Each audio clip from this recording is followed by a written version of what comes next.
টানা কয়েক সপ্তাহ অস্থিরতা, আমানতকারীদের উদ্বেগ আর টাকা তোলার চাপে শেষ পর্যন্ত ইসলামী ব্যাংকের পরিচালনা পর্ষদ ভেঙে দেয় নিয়ন্ত্রক সংস্থা। রোববার সব ধরনের দায়িত্ব দেওয়া হয় কেন্দ্রীয় ব্যাংকের নির্বাহী পরিচালক মোহাম্মদ জহির হোসেনকে। দায়িত্ব নেওয়ার পরদিনই গণমাধ্যমের মুখোমুখি হয়ে আশ্বাস দেন সংকট সমাধানে দ্রুত পদক্ষেপ নেওয়ার। আজকে থেকে আমাদের নতুন যাত্রা শুরু হয়েছে। আজকে থেকে আমরা আর পেছনের দিকে তাকাবো না, পিছনে ফেরার দরকার নেই। আমানতকারীরা আপনার নির্বিঘ্নে কাজ করবে। গেল কয়েকদিনে টাকা তোলার চাপে তারল্য সংকটে পড়ে ইসলামী ব্যাংক।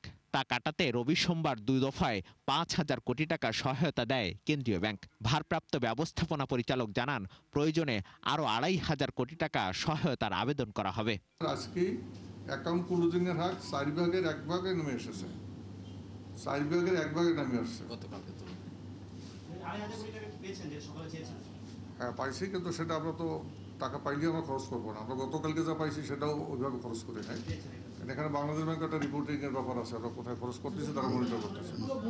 তবে কেন্দ্রীয় ব্যাংকের এই পদক্ষেপে পুরোপুরি সন্তুষ্ট নন আন্দোলনরত গ্রাহকরা। জানান, স্বচ্ছ ও গ্রহণযোগ্য পরিচালনা পর্ষদ গঠন করতে হবে দ্রুত। দলীয় কোনো ব্যক্তিকে যদি ইসলামী ব্যাংকের পরিচালনা পর্ষদে দেওয়া হয়, আমরা সচেতন গ্রাহক ফোরাম সেটা কোনোভাবেই মেনে নেব না। ইসলামী ব্যাংকের পূর্ণাঙ্গ বোর্ড গঠন, স্থিতিশীলতা, সুশাসন, গ্রাহকদের স্বার্থ রক্ষায় দ্রুত, কার্যকর ও দৃশ্যমান পদক্ষেপ গ্রহণ করতে হবে। আমরা বাংলাদেশ ব্যাংকের গভর্নর বরাবর স্মারকলিপি প্রদান করব।